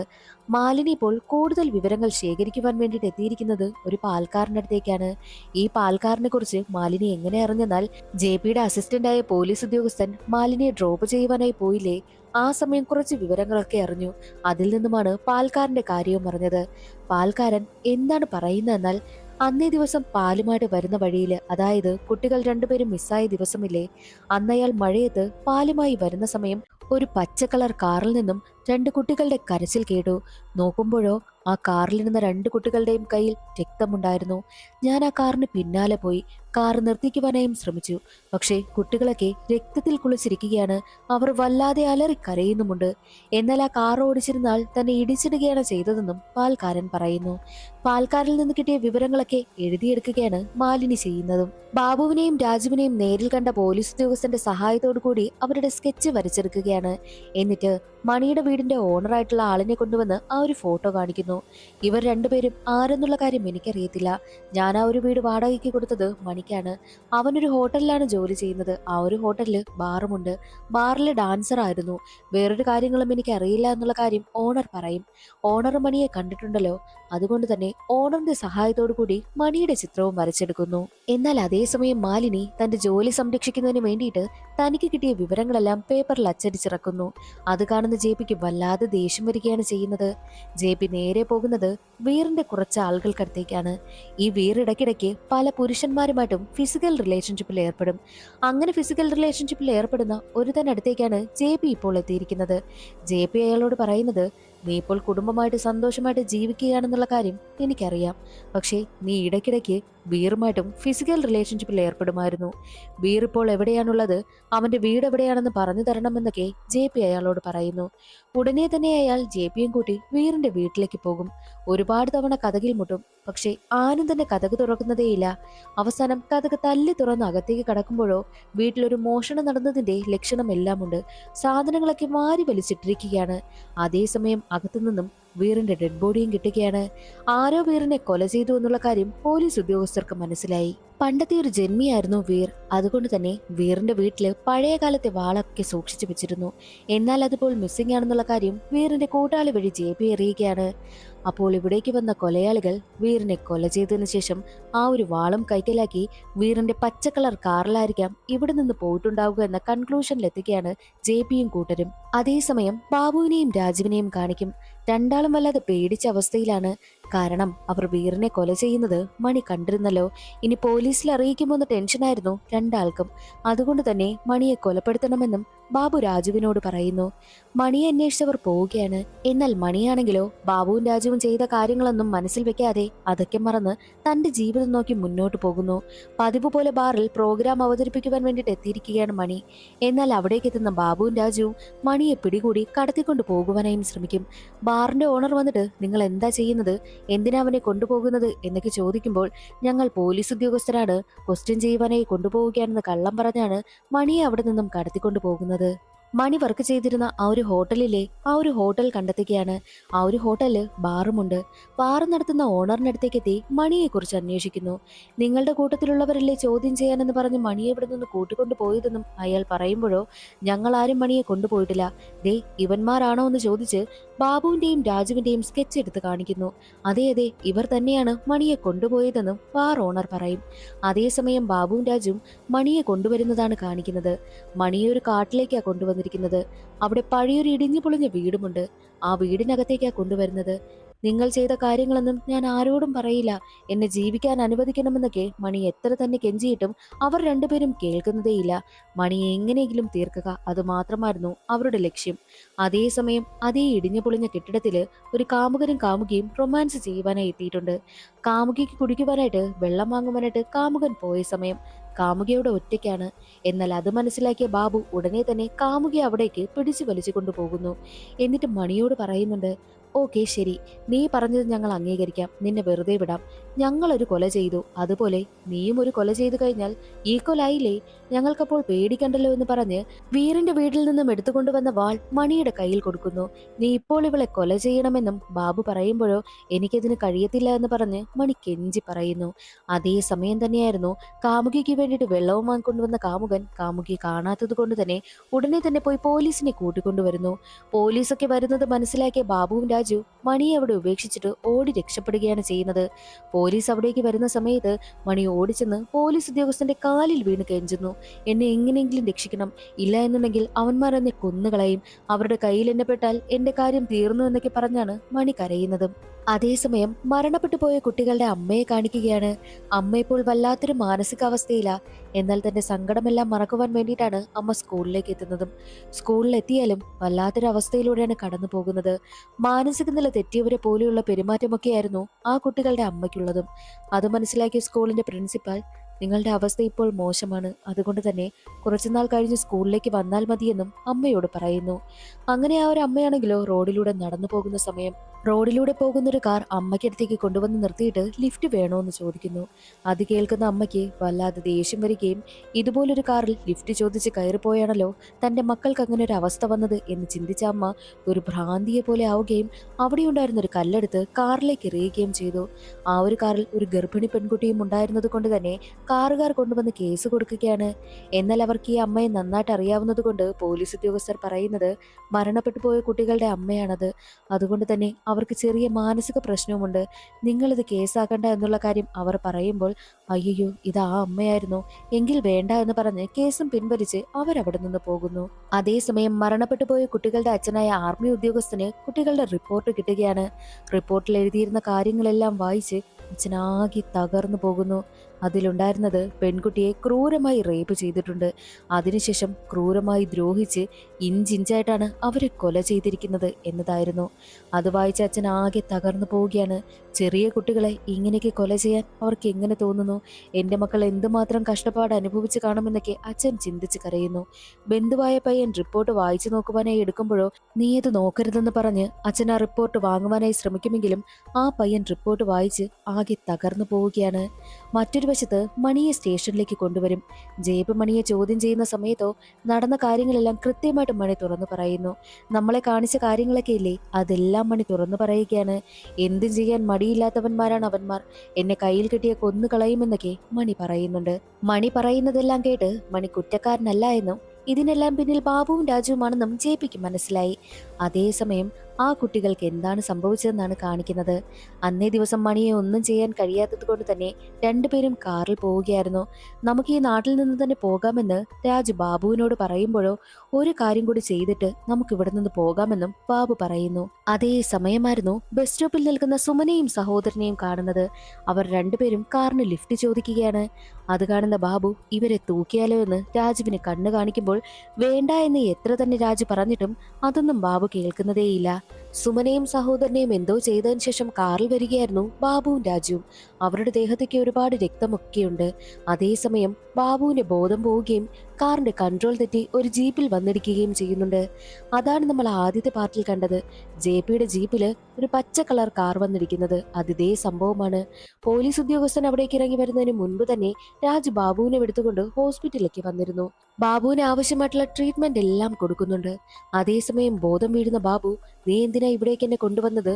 ഹോസ്പിറ്റലിലേക്ക് വന്നാൽ ആകെ പ്രശ്നമാകില്ലേ എന്നൊക്കെ ചോദിച്ച് രാജുവിനെ ഒരുപാട് വഴക്ക് പറയും. അവിടേക്ക് വരുന്ന ഡോക്ടർ നിങ്ങൾക്ക് എന്താണ് പറ്റിയെന്ന് ചോദിക്കുമ്പോൾ രണ്ടുപേരും രണ്ട് കാര്യമാണ് പറയുന്നത്. അത് കാരണം ഡോക്ടറിന് എന്തൊക്കെയോ സംശയം തോന്നുന്നു. ഡോക്ടർ പോലീസിൽ വിവരമറിയിക്കുകയും ചെയ്യും. ഇനി ഈ ഒരു ഹോസ്പിറ്റലിൽ നിന്നാൽ ശരിയാകില്ല എന്ന് കരുതി ഉടനെ തന്നെ ബാബുവും രാജുവും ഹോസ്പിറ്റലിൽ നിന്ന് പോകുവാനായി ഒരുങ്ങുന്നു. അതേസമയമായിരുന്നു ഡോക്ടർ വിളിച്ചു പറഞ്ഞിട്ട് ഒരു പോലീസ് ഉദ്യോഗസ്ഥൻ അവിടേക്ക് വരുന്നത്. പോലീസ് ഉദ്യോഗസ്ഥൻ ഇവരുടെ ഡീറ്റെയിൽസ് ഒക്കെ എടുക്കുന്ന സമയത്ത് ഞങ്ങൾ സാധാരണക്കാരല്ലേ, എന്തിനാ ഇങ്ങനെയൊക്കെ ചോദ്യം ചെയ്യുന്നത്? ഞങ്ങൾ ഒരു തെറ്റും ചെയ്തിട്ടില്ല എന്നുള്ള കാര്യമൊക്കെ ബാബുവും രാജുവും പറയുന്നു. അതൊന്നും വിശ്വാസമാകാത്ത പോലീസ് ഉദ്യോഗസ്ഥൻ അവരുടെ അഡ്രസ് ആവശ്യപ്പെടുന്നു. ബാബുവും രാജുവും കൊടുക്കുന്നത് മണിയുടെ അഡ്രസ് ആയിരുന്നു. പോലീസുകാർ അന്വേഷിക്കുന്നെങ്കിൽ മണിയുടെ വീട്ടിൽ പോയി തിരക്കട്ടെ എന്നതായിരുന്നു അവരുടെ പ്ലാനും. അതേസമയം മാലിനിയെ കാണിക്കും. മാലിനിയോട് വീണ്ടും വീണ്ടും ന്യൂസ് കൊണ്ടുവരുവാനൊക്കെ പറഞ്ഞ് ഉയർന്ന ഉദ്യോഗസ്ഥൻ വല്ലാതെ ടോർച്ചർ ചെയ്യുകയാണ്. എന്നാൽ ബാബു നേരെ രാജുവിനെ ബസ് കയറ്റിവിടും. നീ നിന്റെ നാട്ടിലേക്ക് പൊയ്ക്കോ, ഞാൻ ജിമ്മിയെ കണ്ടിട്ട് വരാം. ഇനി എന്തെങ്കിലും ആവശ്യമുണ്ടെങ്കിൽ എന്നെ കോണ്ടാക്ട് ചെയ്യണമെന്ന് പറഞ്ഞ് ബാബു തന്റെ നമ്പരും കൊടുക്കുന്നു. എന്തെങ്കിലും നമുക്ക് കാണാമെന്ന് പറഞ്ഞിട്ടാണ് രാജുവിനെ യാത്രയാക്കുന്നതും. രാജു നേരെ വരുന്നത് തന്റെ സഹോദരിയുടെ വീട്ടിലേക്കാണ്. രാജുവിന്റെ സഹോദരിക്ക് വിവാഹപ്രായമായ ഒരു മകളുമുണ്ട്. വീട്ടിലേക്ക് എത്തുന്ന ചേച്ചിയുടെ ഭർത്താവിന് രാജുവിനെ കാണുന്നതും വല്ലാതെ ദേഷ്യം വരികയാണ്. ജോലിക്കും കൂലിക്കും പോകാത്ത ഇവനെ എന്തിനാ നീ ഇവിടെ പിടിച്ച് നിർത്തിയിരിക്കുന്നതെന്ന് പറഞ്ഞ് ചേച്ചി റൂമിലിട്ട് തല്ലുന്നു. എന്നാൽ ഇതെല്ലാം കേട്ടുകൊണ്ടിരിക്കുന്ന രാജുവിന് വല്ലാതെ വിഷമമൊക്കെ വരികയാണ്. അടുത്ത ദിവസം ജെപിയും കൂട്ടരും രാജുവിന്റെ ചേച്ചിയുടെ നാട്ടിലേക്ക് എത്തുക. എങ്ങനെയാണ് ഈ ഒരു നാട് കണ്ടുപിടിച്ചെന്നാൽ മണിയെ ചോദ്യം ചെയ്യുന്ന സമയത്ത് രാജുവും മണിയും കൂട്ടായതുകൊണ്ട് തന്നെ രാജുവിന്റെ നാട് മണിക്ക് നന്നായിട്ട് അറിയാമായിരുന്നല്ലോ. അതുകൊണ്ട് തന്നെ രാജുവിന്റെ ചേച്ചിയും കുടുംബവും താമസിക്കുന്ന സ്ഥലം മണി പറഞ്ഞു കൊടുത്തു. അങ്ങനെയാണ് ജെപിയും കൂട്ടരും ആ നാട്ടിലേക്ക് എത്തിയിരിക്കുന്നത്. രാജുവിന്റെ ചേച്ചിയുടെ ഭർത്താവിനോട് രാജുവിനെ കുറിച്ചൊക്കെ അന്വേഷിക്കുന്നു. അവൻ രാത്രിക്ക് രാത്രി തന്നെ ഈ വീട് വിട്ടു പോയി, എവിടേക്കാണ് പോയതെന്നൊന്നും അറിയില്ല എന്നും ജെപിയോട് പറയുന്നു. അതേ സമയം തന്നെയായിരുന്നു രാജുവിന്റെ ചേച്ചിയുടെ മുഖത്തും ചേച്ചിയുടെ മകളുടെ മുഖത്തും ദേഹത്തുമൊക്കെ ഒരുപാട് പരിക്കുകളൊക്കെ ജെപി കാണുന്നത്. ആരായിരിക്കാം ഇവരെ തല്ലിയത് എന്നൊക്കെ ജെപി ചിന്തിക്കും. എന്താ രാജുവിനെ അന്വേഷിച്ച് വരുവാനായിട്ടുള്ള കാരണമെന്ന് ചേച്ചി ചോദിക്കുമ്പോൾ അവനും അവന്റെ കൂട്ടുകാരനും ചേർന്ന് ഡൽഹിയിൽ ഒരു പെൺകുട്ടിയെയും ആ കുട്ടിയുടെ സഹോദരനെയും കൊലപ്പെടുത്തി എന്നുള്ള കാര്യം ജെപി പറയുന്നു. അത് കേട്ടതും രാജുവിന്റെ ചേച്ചി ഞെട്ടിപ്പോവുക. അവനൊരു പാവമാ, ഒരിക്കലും അവൻ അങ്ങനെ ചെയ്യില്ല. അവന്റെ കൂടെയുള്ളവൻ കാരണം രാജു പെട്ടുപോയതായിരിക്കുമെന്ന് പറഞ്ഞ് ചേച്ചി കരയുവാനായും തുടങ്ങി. എന്നാൽ ജെപിക്ക് രാജുവിന്റെ ചേച്ചിയുടെയും ചേച്ചിയുടെ മകളുടെയും ദേഹത്തുള്ള മുറിവൊക്കെ ചേച്ചിയുടെ ഭർത്താവ് കാരണം ഉണ്ടായതാണെന്ന് മനസ്സിലാകുന്നു. പോകുവാനായി ഇറങ്ങുന്ന സമയം ചേച്ചിയുടെ ഭർത്താവിനെ വിരട്ടിയിട്ടാ പോകുന്നത്. ഇനിതേ നിന്റെ ഭാര്യയുടെയും മകളുടെയും ദേഹത്ത് നീ കൈവച്ചാൽ നിന്നെ കൊന്നുകളയുമെന്ന് വിരട്ടിയിട്ടാണ് ജെപി അവിടെ നിന്ന് പോകുന്നതും. ആ ഒരു സീൻ അവിടെ കട്ടായി. 2 ദിവസം മുൻപ് രാജു ചേച്ചിയുടെ വീട്ടിൽ നിന്നപ്പോൾ നടന്ന സംഭവമാണ് കാണിക്കുന്നത്. രാജുവിന്റെ ചേച്ചിയുടെ മകൾക്ക് വിവാഹപ്രായമായല്ലോ. ചേച്ചിയുടെ മകൾക്കാണെങ്കിലോ സിനിമയിൽ അഭിനയിക്കണമെന്ന് വല്ലാത്ത ആഗ്രഹമാണ്. മാത്രം മാത്രവുമല്ല രാജു ചേച്ചിയോട് കള്ളം പറഞ്ഞിരിക്കുന്നത് താൻ സിനിമയിലെ ലൈറ്റ് ബോയ് ആണെന്നാണ്. അതറിയാവുന്ന ചേച്ചിയുടെ മകൾ രാജുവിനോട് വന്നിരുന്ന് സംസാരിക്കുകയാണ്. രാജു വഴി എങ്ങനെയെങ്കിലും സിനിമയിൽ കയറി പറ്റാമെന്നാണ് ആ കുട്ടിയുടെ മനസ്സിൽ. അതേ സമയമായിരുന്നു പത്രത്തിൽ സുമന്റെയും സഹോദരന്റെയും മരണവാർത്ത കാണുന്നതും. അത് കാണുന്ന രാജുവിന് വല്ലാതെ പേടിയാകുന്നു. മാത്രവുമല്ല അവിടെ ഉണ്ടായിരുന്ന ആളുകളൊക്കെ തന്നെ നോക്കുന്നത് പോലെയും രാജുവിന് തോന്നും. ഉടനെ തന്നെ ബാബു കൊടുത്തിരുന്ന നമ്പറിലേക്ക് കോൾ ചെയ്യുകയാണ്. എനിക്ക് പേടിയാകുന്നു, ന്യൂസ് ഒക്കെ വരുന്നുണ്ട്. മാത്രവുമല്ല ഇവിടെയുള്ള ആളുകളൊക്കെ എന്നെ നോക്കുന്നത് പോലെയാണ് എനിക്ക് തോന്നുന്നത്. ഞാൻ എന്ത് ചെയ്യുമെന്നൊക്കെ രാജു ചോദിക്കുമ്പോൾ, നീ പേടിക്കണ്ട, അതൊന്നും വലിയ പ്രശ്നമൊന്നും ആകത്തില്ല. നീ എന്തെങ്കിലും അത്യാവശ്യമുണ്ടെങ്കിൽ മാത്രം ഈ നമ്പറിൽ കോൾ ചെയ്താൽ മതിയെന്ന് പറഞ്ഞിട്ട് ബാബു കട്ട് ചെയ്യുന്നു. മറ്റൊരു വശത്ത് ജെപിയെയും കൂട്ടരെയും കാണിക്കുകയാണ്. രാത്രിക്ക് രാത്രി തന്നെ രാജു വീട്ടിൽ നിന്ന് പോയെന്ന് പറഞ്ഞതുകൊണ്ട് ഏത് വഴിയായിരിക്കാം പോയിരിക്കുക എന്ന് ചിന്തിച്ച് ആ സ്ഥലം എല്ലാം അന്വേഷിക്കുന്നു. മാത്രമല്ല ആ നാട്ടിലെ പോലീസുകാരും ജെപിയെയും കൂട്ടരെയും സഹായിക്കുന്നത് കൊണ്ട് രാജുവിന്റെ രേഖാചിത്രം വെച്ച് ആ നാട്ടിലുള്ളവരോടൊക്കെ അന്വേഷിക്കും. പക്ഷേ ആരും അന്ന് രാത്രി രാജുവിനെ കണ്ടതേയില്ല. ആ ഒരു സീൻ അവിടെ കട്ടായി ചേച്ചിയുടെ വീട്ടിൽ രാജു നിൽക്കുമ്പോൾ നടന്ന മറ്റൊരു സംഭവം കൂടിയാണ് കാണിക്കുന്നത്. ചേച്ചിയുടെ മകൾക്ക് സിനിമയിൽ അഭിനയിക്കണമെന്ന അതിയായ ആഗ്രഹമുണ്ടല്ലോ. അതുകൊണ്ട് തന്നെ രാജു ഉറങ്ങുവാനായി കിടന്ന സമയം രാജുവിനടുത്തേക്ക് ആ പെൺകുട്ടി എത്തുകയാണ്. മാമന് സിനിമയിലല്ലേ ജോലി, എനിക്കും കൂടി സിനിമയിൽ ഒരു അവസരം ഒപ്പിച്ചു തരുമോ? അങ്ങനെയാണെങ്കിൽ മാമൻ പറയുന്ന എന്ത് ഞാൻ അനുസരിക്കാം. എനിക്ക് കുക്ക് ചെയ്യാനൊക്കെ അറിയാം. ഞാൻ നിങ്ങൾക്ക് നന്നായിട്ട് ഫുഡൊക്കെ ഉണ്ടാക്കി തരാം. ഞാൻ കാശ് സമ്പാദിച്ചു കഴിഞ്ഞാൽ ആ കാശിൽ പകുതി ഞാൻ മാമന് തരാമെന്നൊക്കെ ആ പെൺകുട്ടി പറയുന്നു. അതെല്ലാം കേട്ട രാജു, ഞാൻ നിനക്ക് സിനിമയിൽ അവസരം ഉണ്ടാക്കി തരികയാണെങ്കിൽ ഞാൻ പറയുന്ന എന്ത് നീ അനുസരിക്കൂ? എന്ത് ഞാൻ അനുസരിക്കാമെന്ന് പറയുന്നതോടുകൂടി രാജു അവളെ പിടിച്ച് കട്ടിലേക്ക് കിടത്തുന്നു. എന്നിട്ട് അവളോട് മോശമായി പെരുമാറുവാനായി ശ്രമിക്കുകയാണ്. സ്വന്തം ചേച്ചിയുടെ മകളാണെന്ന് പോലും രാജു ചിന്തിച്ചില്ല. അതേസമയം ആ പെൺകുട്ടിയുടെ മുഖം കാണുന്ന സമയത്ത് സുമന്റെ മുഖം അവന് ഓർമ്മ വരുന്നു. അതോടുകൂടി പേടിച്ച രാജുവാണെങ്കിലോ അന്ന് രാത്രി തന്നെ അവിടെ നിന്ന് പോവുകയാണ് ചെയ്യുന്നത്. രാജുവിന്റെ ചേച്ചിയുടെ നാട്ടിലെ അന്വേഷണമെല്ലാം ഒരുവിധം അവസാനിപ്പിച്ച് ജെപിയും കൂട്ടരും തിരികെ പോകുവാനായി ഒരുങ്ങുന്ന സമയം തന്നെ സഹായിച്ച ആ നാട്ടിലെ പോലീസ് ഉദ്യോഗസ്ഥർക്കെല്ലാം നന്ദി പറഞ്ഞിട്ടാണ് ജെപി അവിടെ നിന്ന് പോകുന്നത്. എന്നാൽ മറ്റൊരു വശത്ത് കുട്ടികളുടെ സാധനങ്ങളെല്ലാം അവരുടെ വീട്ടിലേക്ക് കൊണ്ടുവന്ന് ഏൽപ്പിക്കുകയാണ് പോലീസ് ഉദ്യോഗസ്ഥർ. പോസ്റ്റ്മോർട്ടം റിപ്പോർട്ട് വീട്ടുകാർക്ക് കൈമാറി കഴിഞ്ഞാൽ അവരാകെ തകർന്നു പോകുമല്ലോ. അതുകൊണ്ട് തന്നെ കുട്ടികളുടെ സാധനങ്ങളെല്ലാം ഏൽപ്പിച്ചിട്ടാണ് പോകുന്നതും. എന്നാൽ അതേ സമയം തന്നെയായിരുന്നു മാലിനി ഒരു കാര്യം കണ്ടെത്തുന്നത്. രാജുവും ബാബുവും ബോംബെയിൽ ഉണ്ടായിരുന്ന സമയം ഒരു കൊലപാതകം നടത്തിയെന്നുള്ള കാര്യം മാലിനി കണ്ടെത്തുന്നു. ആ ഒരു കാര്യം ജെപിയോട് പറയുവാൻ വേണ്ടിയിട്ട് അവൾ വീട്ടിലേക്ക് പോവുകയാണ്. എന്നാൽ അതേ സമയം SP മിനിസ്റ്ററിന്റെ വീട്ടിലേക്ക് എത്തുന്നു. പക്ഷേ മിനിസ്റ്ററിന്റെ വീടിന് മുന്നിൽ വല്ലാതെ പ്രതിഷേധമൊക്കെ നടക്കുകയാണ്. ഇതുവരെയായിട്ടും കൊലപാതകിയെ കണ്ടെത്തിയതുമില്ലല്ലോ. മിനിസ്റ്റർ ആണെങ്കിലും SPയെ ഒരുപാട് വഴക്ക് പറയുന്നു. ഒട്ടും എഫിഷ്യന്റ് അല്ലാത്ത പോലീസ് ഉദ്യോഗസ്ഥന്റെ കയ്യിൽ കേസ് ഏൽപ്പിച്ചാൽ ഇങ്ങനെ തന്നെ ആയിരിക്കും. എത്രയും വേഗം മറ്റൊരു പോലീസ് ഉദ്യോഗസ്ഥന് കേസ് കൈമാറണം. വേഗം തന്നെ കൊലപാതകിയെ കണ്ടെത്തണമെന്നും മിനിസ്റ്റർ പറയുന്നു. മിനിസ്റ്ററിന്റെ പ്രഷർ താങ്ങാനാകാതെ SP ആ ഒരു കേസ് മറ്റൊരു പോലീസ് ഉദ്യോഗസ്ഥന് കൈമാറുന്നു. SPയെ കാണുവാൻ വേണ്ടിയിട്ടെത്തിയ JP ഈ ഒരു കാര്യം അറിയുകയാണ്.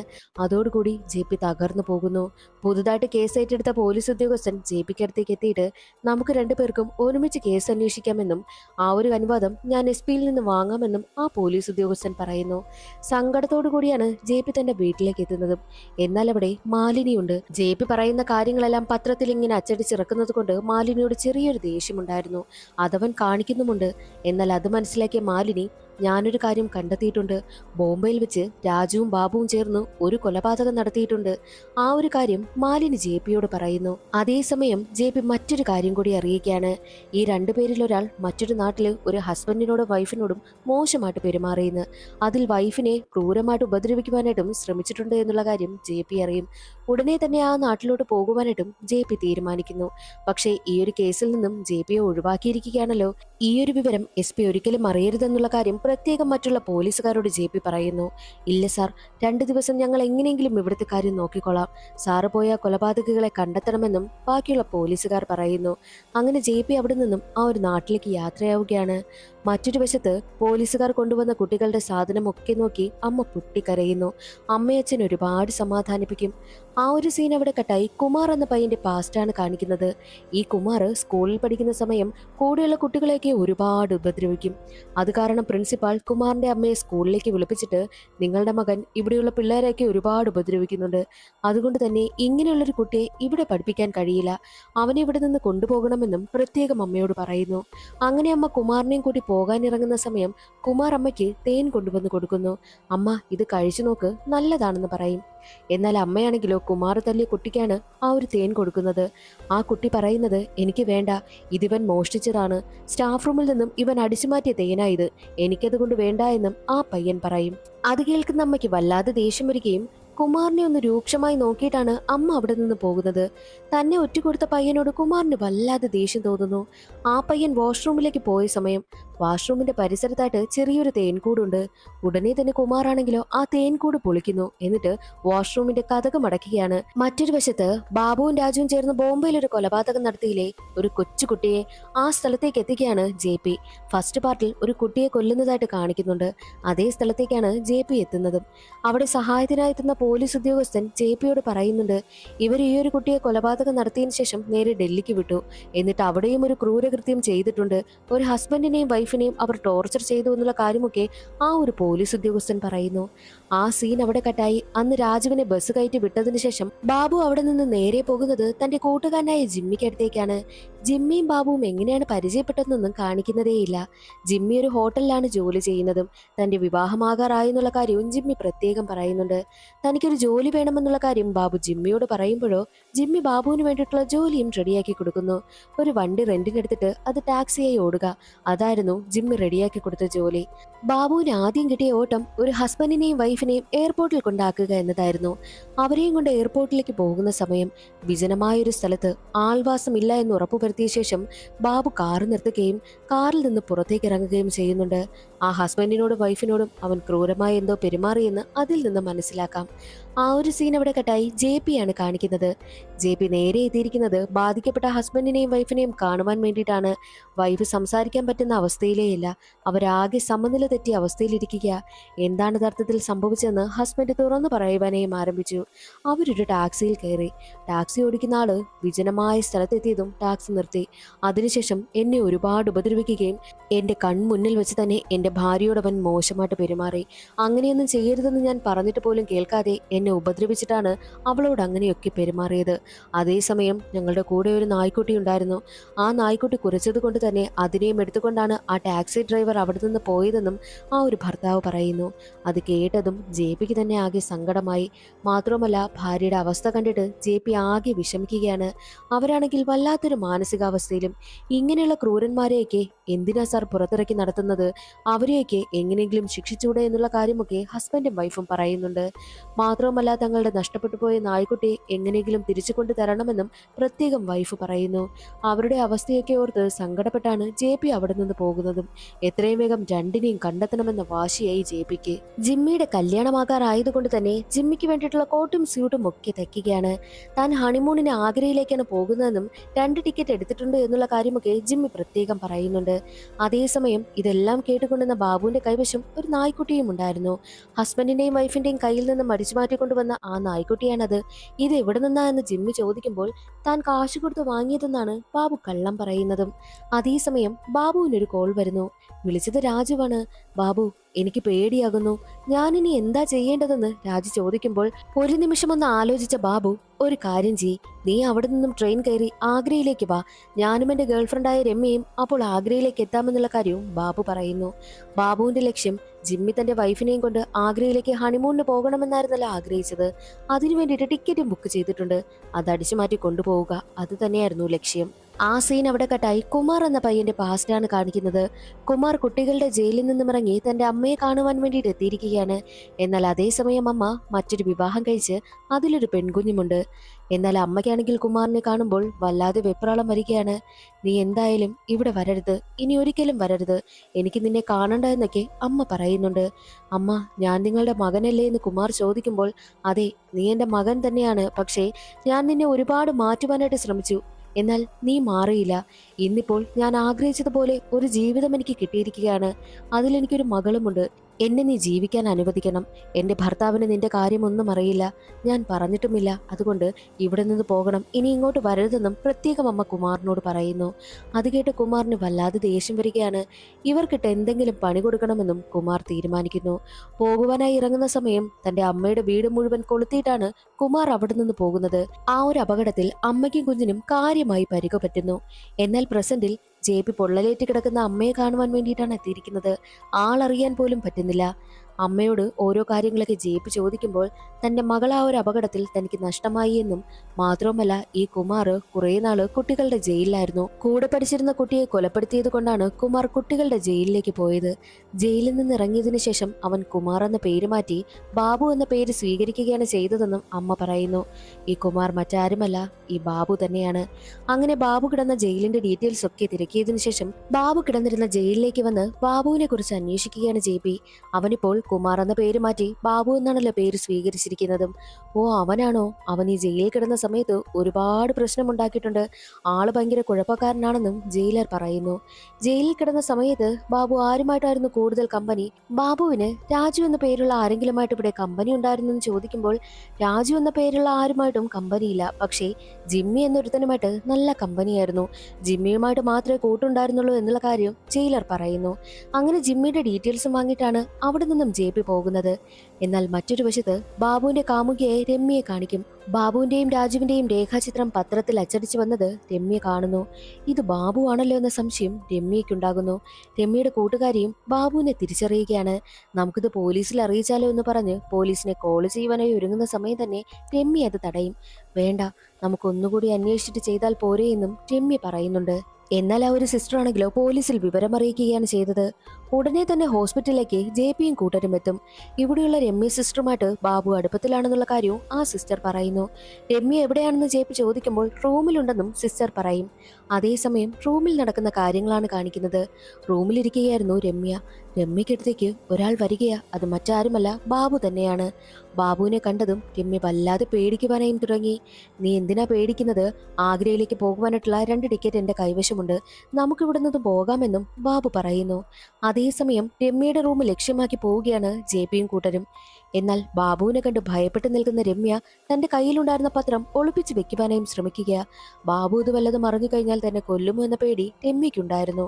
എന്നാൽ പത്രം ഒളിപ്പിച്ചു വെക്കുന്നത് മനസ്സിലാക്കിയ ബാബു അവളുടെ കയ്യിൽ നിന്നും എന്താ നീ ഒളിപ്പിക്കുന്നത്, നോക്കട്ടെ എന്ന് പറഞ്ഞ് പത്രം പിടിച്ചു വാങ്ങി നോക്കും. തന്നെ കുറിച്ചുള്ള വാർത്തയെല്ലാം രമ്യ അറിഞ്ഞു എന്നുള്ള കാര്യം ബാബുവിന് മനസ്സിലായി. അതേസമയമായിരുന്നു സിസ്റ്റർ പോലീസുകാരെ രമ്യയുടെ മുറിയിലേക്ക് കൂട്ടിക്കൊണ്ടുവരുന്നതും. പോലീസുകാർ വന്ന് വാതിൽ മുട്ടുന്നെന്ന് മനസ്സിലാക്കിയ ബാബു നീ എന്നെ ഒറ്റിക്കൊടുത്തല്ലേ എന്ന് പറഞ്ഞ് രമ്യയെ പിടികൂടുന്നു. എന്നിട്ട് അവളുടെ കഥ കഴിക്കുകയാണ് ചെയ്യുന്നത്. വാതിൽ തുറക്കാത്തതുകൊണ്ട് വാതിൽ ചവിട്ടി തുറന്ന് അകത്തേക്ക് കടക്കുന്ന സമയത്ത് രമ്യ അവിടെ മരണപ്പെട്ട് കിടക്കുകയാണ്. ബാബുവും ജനൽ വഴി രക്ഷപ്പെട്ടിരുന്നു. കുറച്ചു സമയം മുമ്പ് വന്നിരുന്നെങ്കിൽ നമുക്കവനെ പിടികൂടാമായിരുന്നു, രമ്യയെ രക്ഷിക്കാമായിരുന്നു എന്നൊക്കെ JPയും ചിന്തിക്കും. അതേസമയം ഹസ്ബൻഡിന്റെയും വൈഫിന്റെയും കയ്യിൽ നിന്ന് കടത്തിക്കൊണ്ടുവന്ന നായ്ക്കുട്ടിയും JPയുടെ കയ്യിൽ കിട്ടുകയാണ്. അതിനുശേഷം JPയും കൂട്ടരും നേരെ പോകുന്നത് ജിമ്മിയുടെ വീട്ടിലേക്കാണ്. ജിമ്മിയുടെ വിവാഹമൊക്കെ കഴിഞ്ഞ് ഭാര്യയുമായിട്ട് റൊമാൻസ് ചെയ്യുന്ന സമയം അകത്തേക്ക് കടന്ന JPയും കൂട്ടരും ബാബുവിനെ കുറിച്ച് അന്വേഷിക്കുന്നു. ബാബു കുഴപ്പക്കാരനായിരുന്നു എന്നറിഞ്ഞിരുന്നെങ്കിൽ ഞാൻ ഒരിക്കലും അവനെ എന്റെ വീട്ടിൽ താമസിപ്പിക്കില്ലായിരുന്നു. മാത്രവുമല്ല അവനിവിടെ നിന്ന് പോയ സമയം എന്റെ ഹണിമൂൺ ടിക്കറ്റ് മടിച്ചുകൊണ്ടാണ് പോയതെന്നും ജിമ്മി പറയുന്നു. ഹണിമൂണിനുള്ള ടിക്കറ്റോ? ഏത് സ്ഥലത്തേക്കാണെന്ന് ചോദിക്കുമ്പോൾ ആഗ്രയിലേക്കാണെന്നും ജിമ്മി പറയുന്നു. ഉടനെ തന്നെ JP ആഗ്രയിലേക്ക് തിരിക്കുകയാണ്. ബാബു ആഗ്രയിലേക്ക് പോകുന്നത് ട്രെയിനിലാണ്. തന്നെ ആരും തിരിച്ചറിയാതിരിക്കാൻ വേണ്ടിയിട്ട് ട്രെയിനിൽ വെച്ച് തന്നെ മുടിയൊക്കെ മുട്ടയിടിക്കുന്നു. എന്നാൽ മറ്റൊരു വശത്ത് രാജുവിനെ കാണിക്കുകയാണ്. ബാബു വന്നു കഴിഞ്ഞാൽ താമസിക്കാൻ വേണ്ടിയിട്ട് ഒരു വീട് നോക്കി വെക്കും. എന്നിട്ട് തന്റെ കയ്യിലുള്ള കമ്പിയുമായിട്ട് വീട്ടിലേക്ക് പ്രവേശിക്കുന്നു. വാതിൽ മുട്ടുമ്പോൾ വാതിൽ തുറക്കുന്നവരെയൊക്കെ കമ്പി ഉപയോഗിച്ച് തല്ലുകയാണ് രാജു ചെയ്യുന്നതും. അതിനുശേഷം ബാബുവിനെ കൂട്ടാൻ വേണ്ടിയിട്ട് സ്റ്റേഷനിലേക്ക് എത്തുകയാണ് രാജു. രണ്ടാളും നേർക്കുനേർ കാണുമ്പോൾ കെട്ടിപ്പിടിക്കുകയും ഒക്കെ ചെയ്യും. എന്നാൽ അതേസമയം അവിടെയുണ്ടായിരുന്ന ഒരു പോലീസ് ഉദ്യോഗസ്ഥൻ ബാബുവിനെയും രാജുവിനെയും തിരിച്ചറിയുകയാണ് ചെയ്യുന്നത്. ഡാ എന്ന് വിളിക്കുമ്പോൾ തിരിഞ്ഞു നോക്കുന്ന ബാബുവും രാജുവും പോലീസിനെ കാണുന്നതും അവിടെ നിന്ന് രക്ഷപ്പെട്ടു ഓടുന്നു. എത്രയൊക്കെ ആ ഒരു പോലീസ് ഉദ്യോഗസ്ഥൻ പിന്നാലെ ഓടിയിട്ടും രണ്ടാളെയും പിടികൂടാൻ കഴിഞ്ഞില്ല. പോലീസ് സ്റ്റേഷനിൽ വിവരം അറിയിക്കുകയും ചെയ്യുന്നുണ്ട്. ആഗ്രയിലേക്ക് എത്തിയ JP നേരെ പോകുന്നത് ആഗ്രയിലുള്ള പോലീസ് സ്റ്റേഷനിലേക്കാണ്. ഡൽഹി പോലീസ് ഉദ്യോഗസ്ഥനാണെന്ന് പറഞ്ഞ് JP തന്നെ പരിചയപ്പെടുത്തുന്നു. നിങ്ങളുടെ ടീമൊക്കെ എവിടെയെന്ന് അവിടുത്തെ പോലീസ് ഉദ്യോഗസ്ഥൻ ചോദിക്കുമ്പോൾ അൺഒഫീഷ്യലായിട്ടല്ലേ JP കേസ് അന്വേഷിക്കുന്നത്, അതുകൊണ്ട് തന്നെ എന്ത് പറയുമെന്ന് JP ചിന്തിക്കുന്നു. എന്റെ ടീമൊക്കെ പിന്നാലെ വരുമെന്ന് JP കള്ളം പറയുന്നു. നമുക്ക് കേസ് അന്വേഷണം ആരംഭിക്കാമെന്നും JP പറയുകയാണ്. ആഗ്ര റെയിൽവേ സ്റ്റേഷനിൽ വെച്ചാണ് രണ്ടാളെയും കണ്ടതുകൊണ്ട് തന്നെ ഈ സ്ഥലം വിട്ടു പോകാൻ ചാൻസ് ഇല്ല എന്നും JP പറയുന്നു. അതുകൊണ്ട് തന്നെ അവരുടെ കയ്യിലുണ്ടായിരുന്ന രേഖാചിത്രമെല്ലാം പോസ്റ്റർ അടിച്ചിറക്കുകയാണ്. ഇവരെ കാണുന്നുണ്ടെങ്കിൽ വിവരം അറിയിക്കണമെന്നും ഒരു ഫോൺ നമ്പരും കൊടുക്കുന്നുണ്ട്. ആളുകൾ എല്ലാവരും പോസ്റ്ററൊക്കെ നോക്കുകയാ. മാത്രമല്ല റേഡിയോ വഴി ബാബുവിനെയും രാജുവിനെയും കുറിച്ചുള്ള വാർത്തകളൊക്കെ വരുന്നു. ഇങ്ങനെ രണ്ടുപേർ രക്ഷപ്പെട്ട് നടക്കുന്നുണ്ട്, ഇവരെ ഒന്ന് സൂക്ഷിക്കണമെന്നും പ്രത്യേകം റേഡിയോയിലൂടെ പറയുന്നു. അതേസമയം ബാബുവിനും രാജുവിനും താമസിക്കുവാൻ വേണ്ടിയിട്ട് രാജു കണ്ടെത്തിയ വീട് കാണിക്കുകയാണ്. ആ വീട്ടിൽ താമസമുള്ളത് ഒരു മുത്തശ്ശിയും ആ മുത്തശ്ശന്റെ മകനും മകന്റെ മകനുമാണ്. അവരെ എല്ലാവരെയും ലോക്ക് ചെയ്ത് വെച്ചിരിക്കുകയാണ് ബാബുവും രാജുവും. മാത്രവുമല്ല ആ വീട്ടിൽ നിന്നും കുറേ വിലപിടിപ്പുള്ള സാധനങ്ങളൊക്കെ കിട്ടിയിട്ടുണ്ട്. കൂടാതെ ഒരു തോക്കും കിട്ടിയിട്ടുണ്ടെന്ന് പറഞ്ഞ് രാജു ആ ഒരു തോക്ക് ബാബുവിനെ കാണിക്കുന്നു.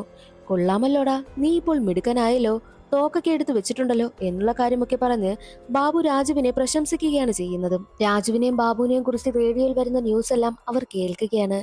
നമ്മളങ്ങ് ഫേമസ് ആയില്ലോ എന്നൊക്കെ ബാബു രാജുവിനോട് പറയുന്നുമുണ്ട്. അതേ സമയത്തായിരുന്നു ആ മുത്തശ്ശിയുടെ വീട്ടില് ആരോ വന്ന് വാതിൽ മുട്ടുന്നത്. അവരെ ഭീഷണിപ്പെടുത്തി ഒന്നും ഇവിടെ സംഭവിക്കാത്തതുപോലെ ആക്ട് ചെയ്യുവാനായിട്ടും പറഞ്ഞാണ് അവരെ ഡോറ് തുറക്കുവാനായിട്ട് പറഞ്ഞു വിടുന്നത്. വന്നത് അടുത്ത വീട്ടിലെ 2 പിള്ളേരായിരുന്നു. മുത്തശ്ശി, ഇവിടെ സേഫ് ആണല്ലോ, റേഡിയോയിൽ പറയുന്ന കാര്യങ്ങളൊക്കെ കേൾക്കുന്നുണ്ടല്ലോ, അതുകൊണ്ട് വാതിലൊക്കെ അടച്ച് ഇവിടെ സൂക്ഷിച്ചിരിക്കണമെന്നും ആ പയ്യന്മാർ പറഞ്ഞിട്ട് പോകുന്നു. ബാബുവും രാജുവും പുറത്തേക്ക് പോകുവാനായും തീരുമാനിക്കുന്നു. അവരുടെ കയ്യിൽ ഒരു ഗണ്ണ് കിട്ടിയില്ലേ, ആ ഒരു ഗണ്ണിലേക്ക് ബുള്ളറ്റ് വേണം. ബുള്ളറ്റ് ഒപ്പിക്കുവാൻ വേണ്ടിയിട്ടാണ് രണ്ടാളും പുറത്തേക്ക് പോകുന്നത്. അവരൊരു മാർക്കറ്റിലേക്കും എത്തുന്നു. അവിടെ ഒരു വയസ്സായ ആൾ ഇരിക്കുന്നുണ്ട്. എന്ത് വേണമെങ്കിലും ഞാൻ തയ്യാറാക്കി തരുമെന്നും അയാൾ പറയുന്നു. തന്റെ കയ്യിലുണ്ടായിരുന്ന ഗണ്ണ് കാണിച്ചിട്ട് ഈ ഗണ്ണിലേക്കുള്ള ബുള്ളറ്റ് വേണമെന്നും ബാബു പറയുന്നു. അതുണ്ടാക്കിയെടുക്കുവാനായിട്ട് ഏകദേശം 1 മണിക്കൂറാവും. കുറച്ച് കാശുമാകുമെന്ന് പറയുമ്പോൾ അതൊന്നും സാരമില്ല, ഞങ്ങൾ നോക്കിക്കൊള്ളാമെന്നും ബാബു പറയുന്നു. അങ്ങനെ 1 മണിക്കൂർ അവർ അവിടെ വെയിറ്റ് ചെയ്യുവാനും തീരുമാനിക്കുകയാണ്. ബാബുവും രാജുവും അയാളോട് സംസാരിക്കുന്നതെല്ലാം അവിടെ ഉണ്ടായിരുന്ന മറ്റൊരാൾ കാണുന്നു. അയാൾ ന്യൂസ് പേപ്പർ വായിച്ചു കൊണ്ടിരിക്കുകയാണ്. ആ ന്യൂസ് പേപ്പറിൽ തന്നെ ബാബുവിന്റെയും രാജുവിന്റെയും രേഖാചിത്രവും ഉണ്ടായിരുന്നു. ഇവന്മാരെയല്ലേ പോലീസ് തേടുന്നതെന്നും അയാൾ ചിന്തിക്കുന്നു. ഉടനെ തന്നെ അയാൾ പോലീസ് സ്റ്റേഷനിൽ വിവരമറിയിക്കുകയാണ്. ഇതെല്ലാം JP കേൾക്കുന്നുണ്ട്. JP അൺഒഫീഷ്യലായിട്ടാണ് വന്നതെന്നുള്ള കാര്യം മറ്റുള്ള പോലീസുകാർക്ക് മനസ്സിലായതുകൊണ്ട് നിങ്ങളുടെ ടീം വരുന്നതുവരെ വെയിറ്റ് ചെയ്യുവാനായും പറയുന്നു.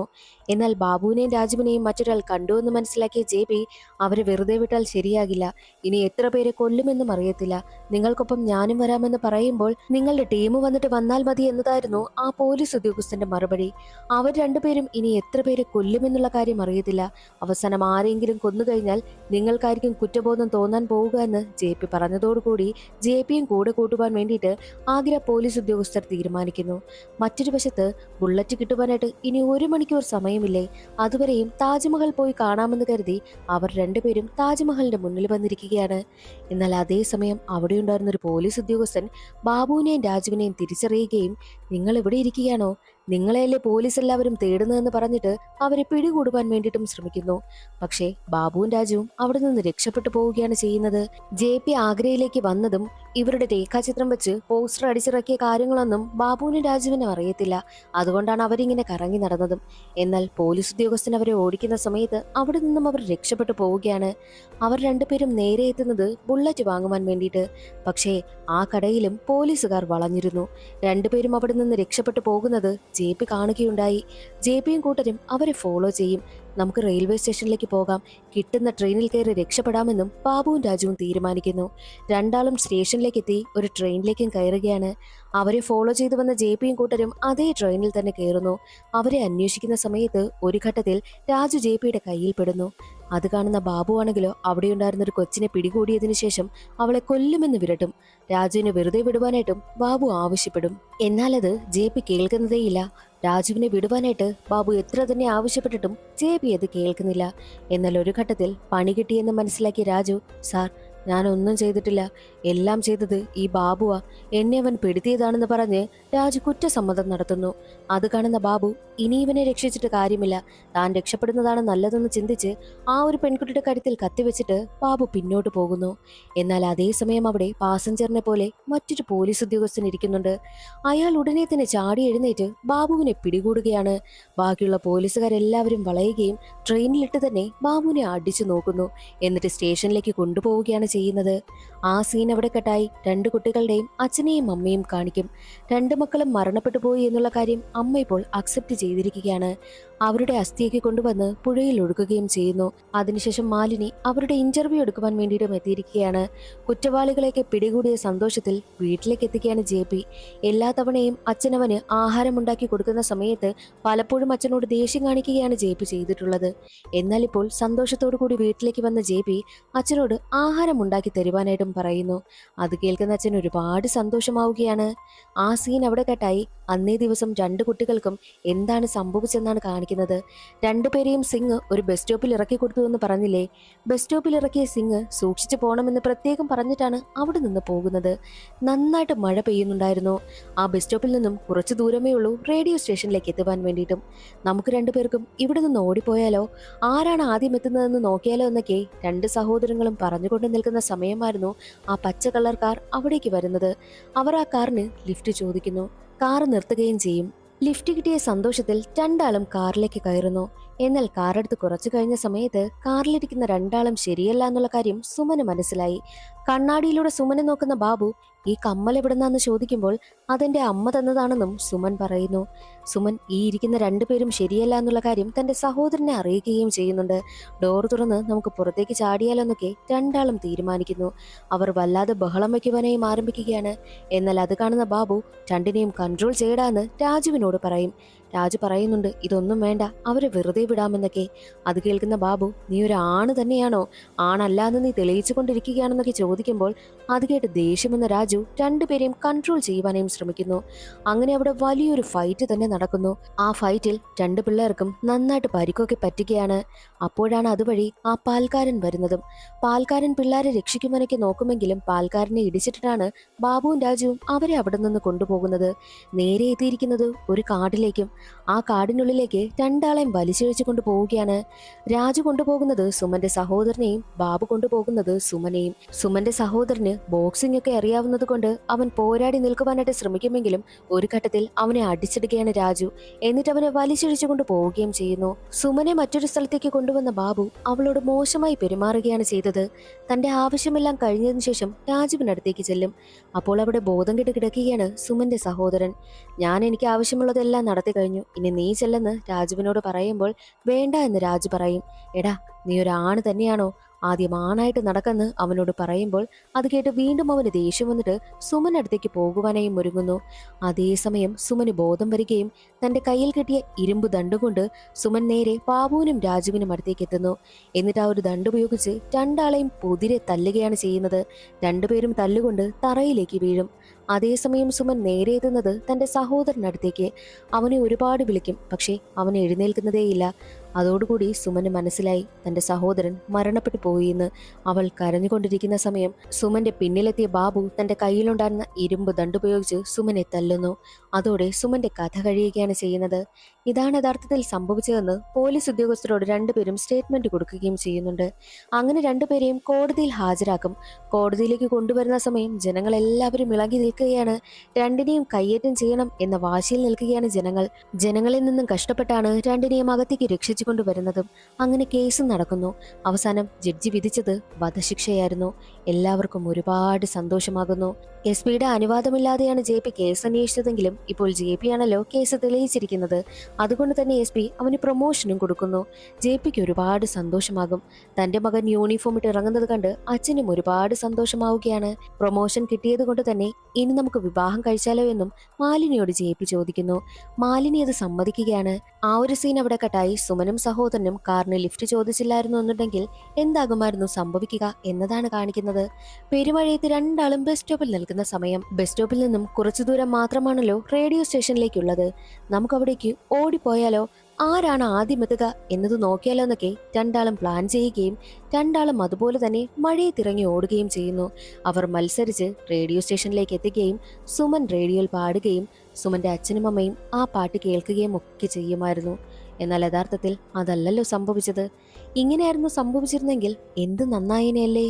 രണ്ട് കുട്ടികളും ജീവനോടെ ഉണ്ടാകുമായിരുന്നു. അതോടുകൂടി സീരീസിന്റെ കഥ അവിടെ അവസാനിക്കുകയാണ്. യഥാർത്ഥത്തിൽ നടന്ന സംഭവത്തെ ആസ്പദമാക്കിയെടുത്ത സീരീസാണിത്. സീരീസ് മുഴുവൻ കണ്ടു തീർത്തതിൽ നിന്നും ഒരു കാര്യം മനസ്സിലായി: പരിചയമില്ലാത്ത ആരുടെ വണ്ടിയിലും ലിഫ്റ്റ് ചോദിക്കരുത്. പ്രത്യേകം ഇത് മക്കളെയും പറഞ്ഞ് മനസ്സിലാക്കണം. ഇന്നത്തെ വീഡിയോ എല്ലാവർക്കും ഇഷ്ടമായെന്ന് കരുതുന്നു. ഇഷ്ടമായാൽ ഒന്ന് ലൈക്ക് ചെയ്തേക്കണേ. നിങ്ങളുടെ അഭിപ്രായവും കമന്റ് ചെയ്യാൻ മറക്കരുതേ. അടുത്തൊരു വീഡിയോയിൽ കാണാം. അതുവരെ എല്ലാവർക്കും ബൈ.